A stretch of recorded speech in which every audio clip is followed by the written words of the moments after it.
भगवान की तपस्या की ब्रह्मदेव से वरदान प्राप्त किया। जब ब्रह्मदेव से वरदान प्राप्त किया, बलशाली हो गया, तो अकासुर बकासुर धेनकासुर प्रलंबासुर को साथ लेकर के वो मथुरा पर चढ़ाई कर देता है। उग्रसेन महाराज को पकड़ करके जेल में डाल देता है। वो खुद सिंहासन पर विराजमान हो जाता है। जब विराजमान हो गया तो बंधु उसके यहाँ भी एक चचेरी बहन थी।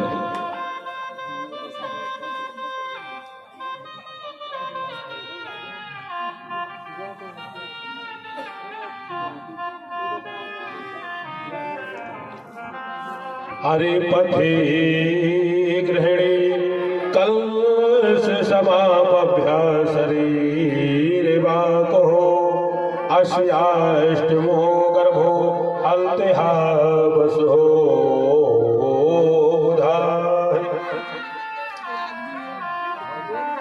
कंस के हम दो चचेरी बहन थी जिसका नाम देवकी था।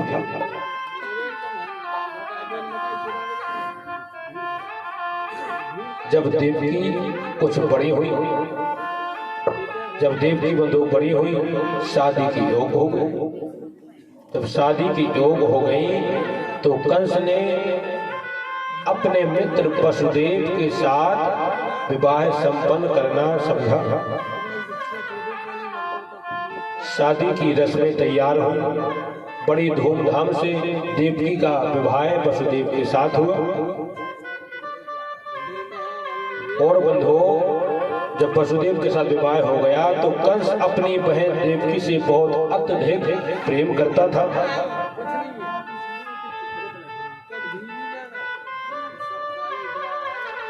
अत्यधिक प्रेम करता था। कंस अपनी बहन और बहनों को रथ में बैठा करके ससुराल ले जा रहा था। तो रास्ते में चलते चलते आकाशवाणी होती है कि हे कंस, जिस बहन को तू इतने प्रेम के साथ ब्याह करके इसके उस ले जा रहा है, इसी का 8वां बालक तेरा काल हो जाएगा। अब देखो भाई, जब मरवे को डर तो सबका उखड़, चाहे राजा हो तो चाहे महाराजा हो। कंस एक बड़ा पराक्रमी वीर योद्धा है, लेकिन जैसे आकाशवाणी सुना के हे कंस, जिस बहन को तू अपने बड़े प्रेम के साथ ले जा रहा है, इसी बहन का 8वां बालक तेरा काल होगा, तेरी मृत्यु का कारण बन जाएगा। तो कंस ने बंधुओं जो रथ हाँक रहा था, अपने घोड़ों की राशि को खींच लेता है। जब खींच लिया, घोड़े खड़े हो जाते हैं, रथ खड़ा हो जाता है, तो अपने म्यान से कंस तलवार निकालता है और बहन देवकी की चोटी पकड़ करके रथ से नीचे गिरा देता है। जब नीचे गिरा दिया और मारने के लिए उद्यत होगा, तो वसुदेव जी महाराज जी ने हाथ जोड़कर कहा कि महाराज, ये आप क्या कर रहे हो? ये तो आपकी बहन है, इनको क्यों मार रहे हो? तो कंस कहने लगा कि काय कुंवर साहब, तुमने सुनी नहीं आकाशवाणी क्या कह रहे? बोले महाराज, ऐसा करो कि अपनी बहन को जान से मार दोगे तो तुम्हें हत्यारे बन जाओगे कि भाई ने बहन को मार दिया। बोले फिर क्या करना? बोले एक काम करो, तुम्हें तुम्हारी बहन से देवकी से तो कोई खतरा है नहीं। बोले नहीं। बोले इसकी संतान से खतरा है, तो जो इसकी संतान होगी, मैं संतान होते से ही मैं तुम्हारे पास लेते आऊंगा, तुम उसको मार देना। तो कंस ने कहा महाराज, ये तो ठीक है। बोले देखो महाराज, गड़बड़ नहीं हो जाए कि मौत दुनिया में बंधु अगर सत्य है तो केवल मौत सत्य है, मौत ही सत्य है। बोले महाराज, हम कसम खाते हैं, हम वादा करते हैं आपसे कि जो तुम्हारी बहन के संतान होगी उसको मैं तुम्हारे पास लाऊंगा, तुम उसको मारना और चाहे छोड़ दो। बोले ठीक। कंस ने वसुदेव देवकी को बिठाया और देवकी को उनकी ससुराल में पहुंचा दिया। जब पहुंचा दिया तो कुछ दिन बीते तो बंधुओं देवकी के यहाँ एक सुंदर बालक ने जन्म लिया। देवकी ने जैसे जन्म लिया तो उस छोटे से बालक के लिए लाड़ प्यार दुलार करने लगे। बोली देवी इसको लाड़ प्यार दुलार मत करो। बोले क्यों स्वामी? बोले हमारे लिए दो, हमने तुम्हारे भाई से वादा किया था कि जो देवकी के संतान होगी मैं तुम्हें दे दूंगा, चाहे मारना और चाहे छोड़ देना। तो देवकी की गोदी से वसुदेव महाराज उस छोटे से बालक को लेकर के कंस महाराज के दरबार में पहुंच जाते हैं। बोले महाराज मैं आपके अपने वादे के अनुसार ये पहली संतान देवकी की हुई है, इसको मैं आपके समक्ष लाया हूं, लीजिए। जब कंस ने देखा ये छोटा सा बालक है तो कंस ने देख करके बोले महाराज जाइए इसको ले जाइए, हमें से कोई खतरा नहीं है, खतरा अगर है हमें तो 8वें बालक से है।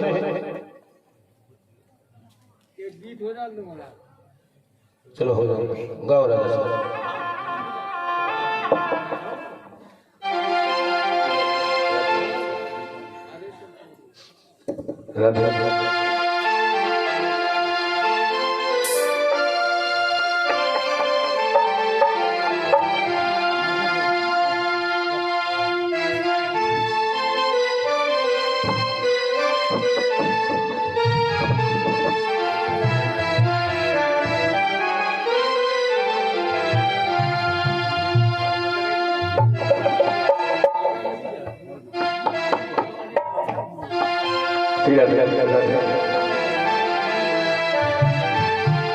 तो अखियाँ हरि दर्शन की प्यासी,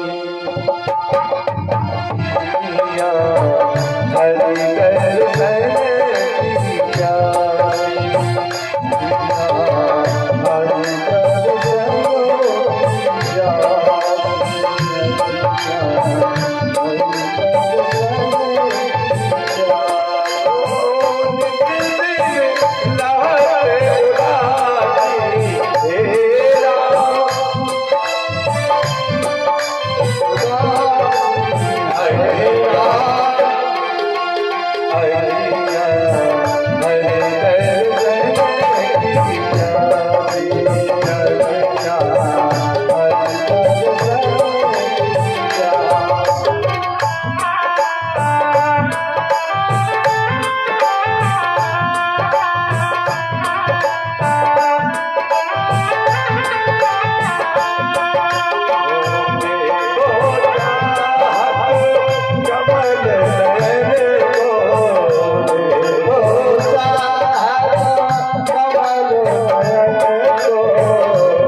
पंथी प्रगृहणे कस्माभस्या शरीरवातम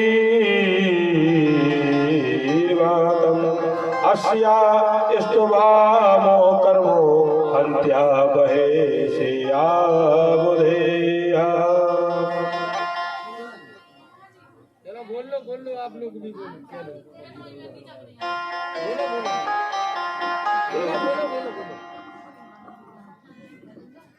हल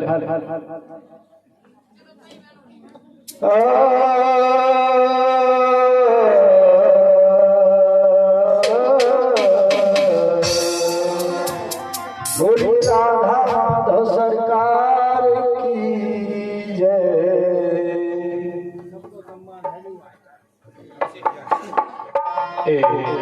इंक्योन पथ मुद्रा किसी के कान में हीरा और किसी की नाक में हीरा, मुझे हीरों से क्या लेना देना, मेरा तो घनश्याम है हीरा।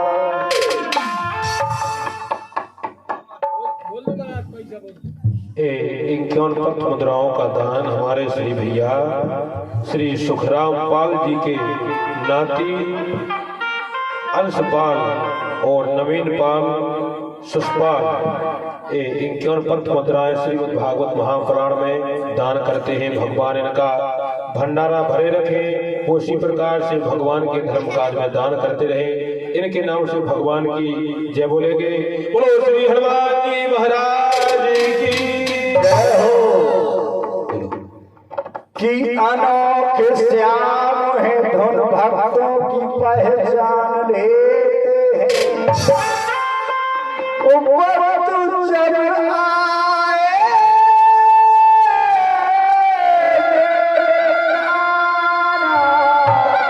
मेरे कान्हा सुदर्शन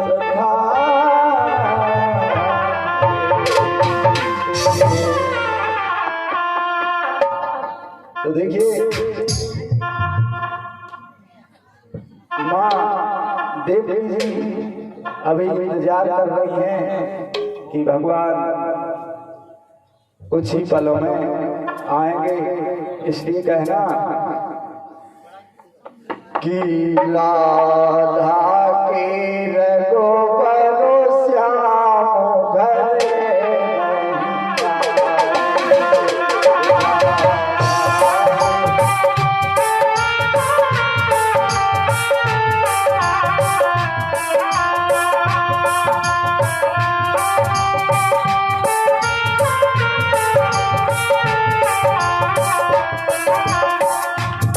राधा के रघुवर श्याम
राधे खुली उम्र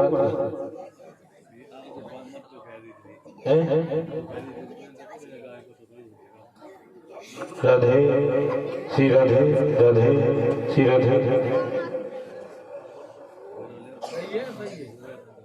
राधे बंधो देवजी के जो पहला पत्र होगा उसका नाम है कृत्यमान और ले जाकर कंस महाराज के दरबार में वसुदेव ले जाते हैं। जब ले जाते हैं तो कंस ने देखा कि छोटा सा बालक है, ये हमारा वध क्या करेगा, तो उसने वसुदेव के लिए वापस कर दिया। तो वसुदेव महाराज अपने महलों में आ जाते हैं। उसी समय महाराज कंस के दरबार में बंद हो नारद जी अपनी बीड़ा को बजाते हुए पहुंच जाते हैं। बोले महाराज तुमने उस पुत्र को वापस क्यों कर दिया? बोले महाराज हमें उस पुत्र से कोई खतरा नहीं, उस पुत्र से हमें कोई खतरा नहीं। देखो आग लगाने वाले होते हैं तो आग लगा देते हैं।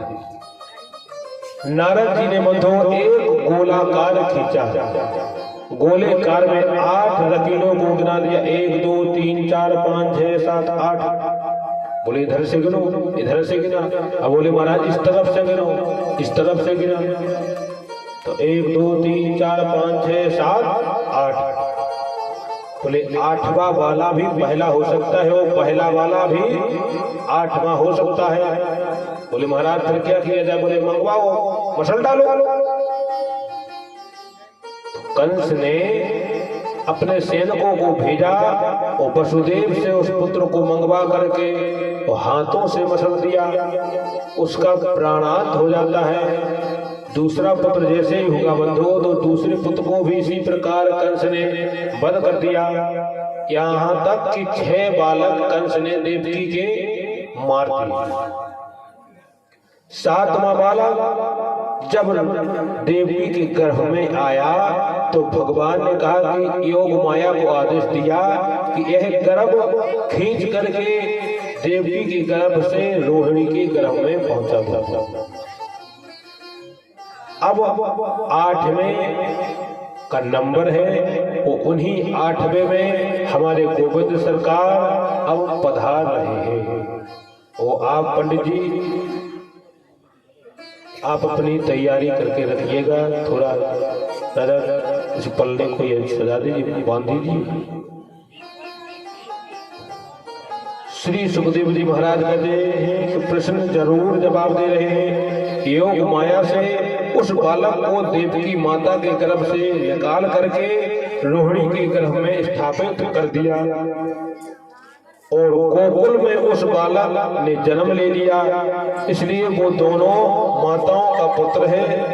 कंस ने पूछा क्यों 7वां बालक, 7वां गर्भ कहाँ गया? सैनिकों ने कहा हमने सुना है 7वां गर्भ में ही नष्ट हो गया है। अच्छा होगा हमें उसे मारना नहीं पड़ा,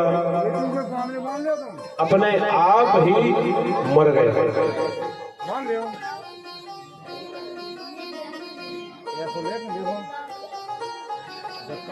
अब बंधुओं 8वां बालक आने वाला है, माता देवकी के गर्भ में 8वां बालक आ रहा है।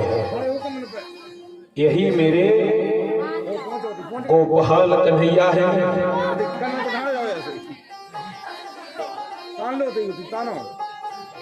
तानत जाओ ऊपर तक, वहीं तक तानत जाओ, तुम हो जाओ भाई, तुम लोग बना दो। यही मेरे गोपाल कन्हैया जी हैं। तानत जाओ, इतने बंदे ने कौन ऊंचो। देवताओं ने जब यह पता चला कि भगवान अवतरित होने वाले हैं, सब देवताओं ने मेरे गोविंद का मंगलमय स्तंभ किया। असल में इस गर्भ की सारी दुनिया बुराई करती है, लेकिन भगवान जब इस गर्भ में आते तो गर्भ की भी स्तुति होती है, इसलिए इसका नाम गर्भ स्तुति है। आइए हम भी गोविंद से प्रार्थना करें, लल्ला जल्दी प्रकट होकर हमें दर्शन दे। बंधु सुंदर भादों का महीना है। सब महीनों में भादों का महीना बंधु बड़ा सुंदर है।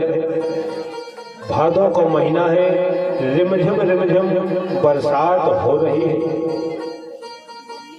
कंस की एक जेल है, पर जेल ऐसी नहीं है। जो गेट कंस की जेल में यहाँ लगा है, यहाँ से लगा करके अंदर तक गेट पर गेट, कोठे के कोठे, हजारों कोठों के अंदर देवकी वसुदेव को बंदी गृह में, कारागृह में हाथों में हथकड़ियां, पांव में बेड़ियां डाल करके रखा गया है। और द्वार पर हजारों पहरेदार बिठा दिए गए हैं कि जैसे ही बालक पैदा हो हमें तुरंत सूचना दी जाए, क्योंकि नारद जी ने बता दिया था कंस के लिए कि जो 8वां बालक होगा वो काला काला होगा, मोर सिर पर मोर पंखों वाला होगा। अब तो बंधु दिन रात कंस एक ही रट लगाए हुए हैं मन में कि काला काला होगा, सिर पर मोरों का मुकुट वाला होगा। अगर कंस भोजन भी करता है, उसमें भी अगर कोई काली चीज दिख जाए तो डर जाता है।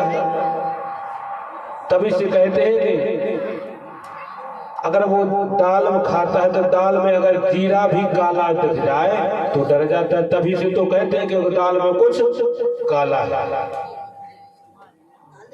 दाल में कुछ काला है। कंस दिन रात रटना लगाए हुए हैं, काला काला होगा, मोरों का पंख लगाने वाला होगा। कंस ने बड़ी चौकसी बढ़ा दी। बंधुओं, भादों का बहुत सुंदर महीना आ रहा है। भादो पक्ष की कृष्ण अष्टमी के दिन तेज तेज हवाएं चल रही हैं और भादों की कृष्ण पक्ष की अष्टमी के दिन रात्रि के 12 बजे हमारे गोविंद कन्हैया प्रकट हो गए। अरे भय प्रकट कृपाला दीन दयाला यशुमति के हितकारी, हर्षि महतारी बन मनहारी अद्भुत रूप विचारी।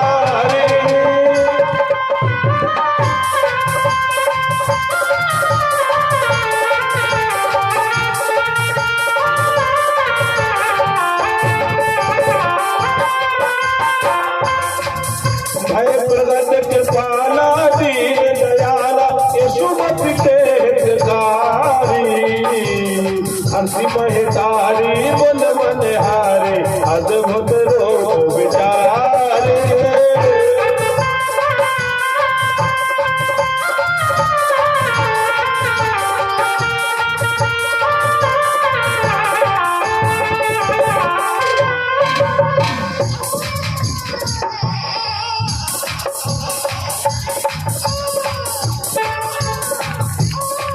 भय प्रगट कृपाला दीन दयाला यशुमति के हितकारी, हंसी महतारी बन मनहारी अद्भुत रूप विचारी। गोविंद भगवान की जय हो, कन्हैया लाल की जय। पंडित जी जजमान जी से पूजन करवाएं और हमारी जो माताएं बहनें बैठी हैं कोई छोटा सा सोहर गा। हरे आज तेरे सोने के महाराज, आज तेरे सोने के महाराज, आज तेरे सोने के महाराज, आज तेरे सोने के महाराज।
इधर अगन